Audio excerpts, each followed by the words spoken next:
जय माता दी। आप सभी को शारदीय नवरात्रि की हार्दिक शुभकामनाएं। आज की इस वीडियो में हम आपको बताएंगे नवरात्रि के छठे दिन सुने जाने वाली माता कात्यायनी की कथा और आरती, जो नव दुर्गा स्वरूप में माता का छठा स्वरूप है। नवरात्रि का छठा दिन इन्हीं माता को समर्पित है। छठी नवरात्रि में माता रानी को प्रसन्न करने के लिए ही व्रत किया जाता है। साथ ही आप सुनेंगे माता कात्यायनी की पूरी पूजा विधि।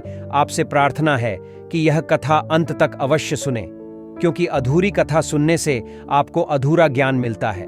और कथा शुरू करने से पहले अगर आपने अभी तक हमारा चैनल को सब्सक्राइब नहीं किया है तो सब्सक्राइब कर लें और कमेंट बॉक्स में दिल से जय माता दी अवश्य लिखें। माता कात्यायनी नवरात्रि के छठे दिन इस कथा को सुन रहे सभी भक्तों पर अपनी विशेष कृपा बरसाए।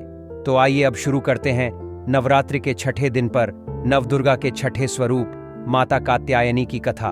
तो प्रेम से बोलिए श्री गणेशाय नमः। ओम जयंती मंगला काली भद्रकाली कपालिनी दुर्गा क्षमा शिवा धात्री स्वाहा स्वधा नमोस्तुते कात्यायनी। इन देवी को नवरात्रि में छठे दिन पूजा जाता है। प्राचीन काल में काद गोद में विश्व प्रसिद्ध महर्षि कात्यायन ने भगवती परा अम्बा की उपासना की, कठिन तपस्या की। उनकी इच्छा थी कि उन्हें एक अलौकिक पुत्री की प्राप्ति हो। तब माता आदिशक्ति ने उनके घर पुत्री के रूप में जन्म लिया, इसलिए यह देवी कात्यायनी कहलाई। इनका गुण शोध कार्य है, इसलिए इस वैज्ञानिक युग में भी कात्यायनी देवी का महत्व सर्वाधिक हो जाता है। इनकी कृपा से ही सारे कार्य पूरे होते हैं। श्री वैद्यनाथ नामक स्थान पर प्रकट होकर माता कात्यायनी पूजी गई थी। माता कात्यायनी अमोघ फल दयनी है। इनकी 4 भुजाएं हैं। इनका बाईं तरफ का ऊपर वाला हाथ अभय मुद्रा में है तथा नीचे वाला हाथ वर मुद्रा में है। मां के बाईं तरफ के ऊपर वाले हाथ में तलवार है व नीचे वाले हाथ में कमल का फूल सुशोभित है। इनका वाहन भी सिंह है। इनकी उपासना और आराधना से भक्तों को बड़ी आसानी से अर्थ धर्म काम और मोक्ष चारों फलों की प्राप्ति हो जाती है। भक्तों के रोग शोक संताप और भय नष्ट हो जाते हैं। जन्मों के समस्त पाप भी नष्ट हो जाते हैं। इसलिए कहा जाता है कि इन देवी की उपासना करने से परम पद की प्राप्ति होती है। सबसे पहले इनकी पूजा स्वयं महर्षि कात्यायन ने ही की थी। 3 दिनों तक आर्षि की पूजा स्वीकार करने के बाद देवी कात्यायनी ने आर्षि कात्यायन से विदा लिया और महिषासुर को संग्राम में ललकार कर उसका अंत कर दिया। इसलिए इन्हें महिषासुर मर्दिनी के नाम से भी जाना जाता है। माता कात्यायनी का प्रभाव कुंडलिनी चक्र के आज्ञा चक्र पर है। नवग्रहों में माता कात्यायनी शुक्र को नियंत्रित करती हैं।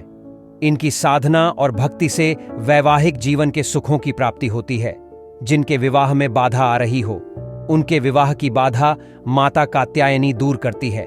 माता कात्यायनी की कथा के अनुसार जब देवताओं ने महिषासुर नाम के राक्षस से अपने प्राणों की रक्षा के लिए भगवान विष्णु को खोजा, तो उन्होंने और उनकी आज्ञा से शिवजी, ब्रह्मा जी और अन्य देवताओं ने अपनी आंखों और मुख से ऐसी ज्वालाएं उत्सर्जित की जिनके तेज से एक पर्वत बन गया, जिससे कात्यायनी देवी प्रकट हुई, जो 1000 सूर्य के समान तेजस्वी थी, जिनकी 3 आंखें, काले बाल और 18 भुजाएं थीं।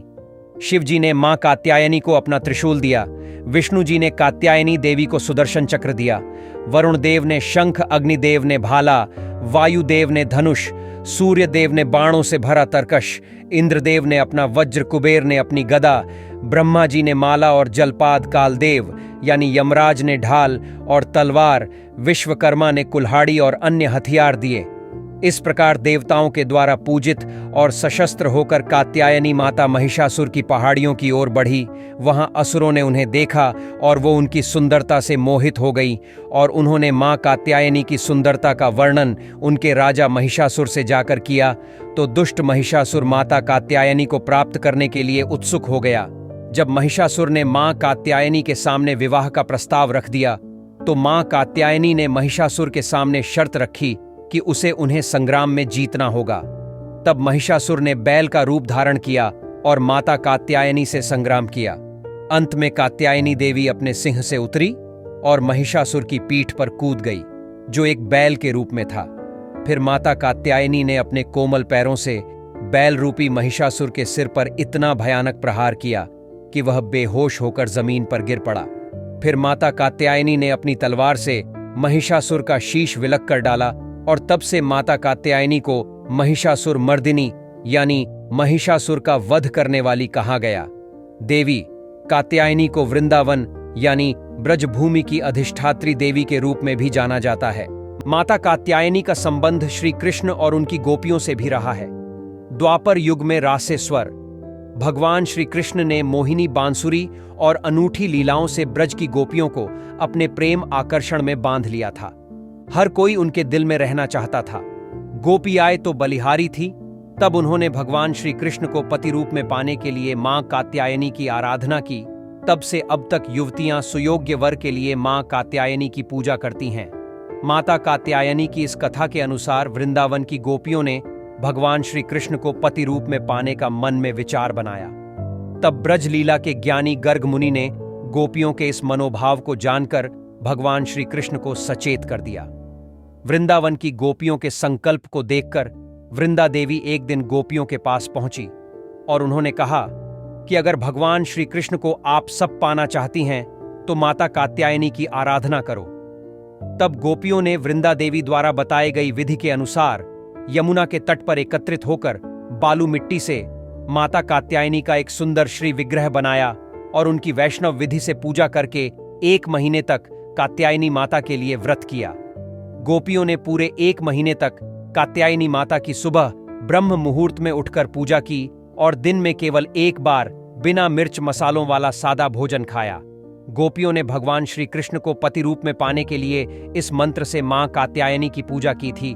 कात्यायनी महामाय महायोगी नदीश्वरी नंद गोपा सतम देवी पतिम में कुर्ते नम, अर्थात हे महामाया कात्यायनी नंद गोप के पुत्र श्री कृष्ण को हमारा पति बनाने की कृपा करें। गोपियों की इस पूजा से प्रसन्न हुई माता कात्यायनी ने गोपियों को वरदान दिया कि श्री कृष्ण ही उनके पति होंगे। इसके बाद ब्रह्मा जी ने भगवान श्री कृष्ण की परीक्षा लेने के लिए ब्रजमंडल के गोवंश और ब्रज गोपियों का हरण कर लिया और उन्हें ब्रह्मलोक ले गए। तब बिगड़ते स्थिति को संभालने के लिए भगवान श्री कृष्ण ने गोवंश और ब्रज ग्वालों का रूप धरकर 1 साल तक वृंदावन के हर घर में निवास किया। इसी दौरान सभी गोपियों का विवाह बालों के रूप में वृंदावन के हर घर में रह रहे श्री कृष्ण के रूपों से हो गया। इस तरह मां कात्यायनी का गोपियों को दिया गया वरदान पूरा हुआ। भगवान श्री कृष्ण गोपियों के पति के रूप में उनके घर पर रहे थे। तब से मान्यता है कि युवतियों की आराधना से प्रसन्न होकर आज भी मां कात्यायनी उन्हें सुयोग्य वर प्रदान कर रही है। साल भर में सैकड़ों युवतियां आज भी मां कात्यायनी की आराधना करके व सुहाग की वस्तुएं मां कात्यायनी को अर्पित करके अपनी मनोकामनाएं पूरी कर रही हैं। आइए अब जानते हैं है माता कात्यायनी की पूरी पूजा विधि। कात्यायनी माता के पूजन के लिए कात्यायनी माता की चौकी लगाएं। कात्यायनी देवी को पीला रंग बहुत पसंद है, इसलिए नवरात्रि के 6ठे दिन पीले रंग के वस्त्रों को जरूर धारण करें और माता रानी की चौकी लगाते हुए पीले रंग का कपड़ा और फूलों का प्रयोग करें। कात्यायनी देवी को पीले पुष्प, हल्दी का तिलक और पीली मिठाई तथा पीले फलों का भोग चढ़ाएं।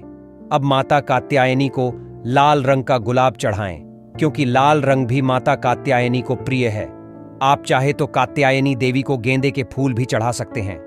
कात्यायनी देवी को शहद और मूंग दाल के हलवे का भोग लगाना भी बहुत शुभ होता है। माता कात्यायनी की अब इस मंत्र से पूजा करें।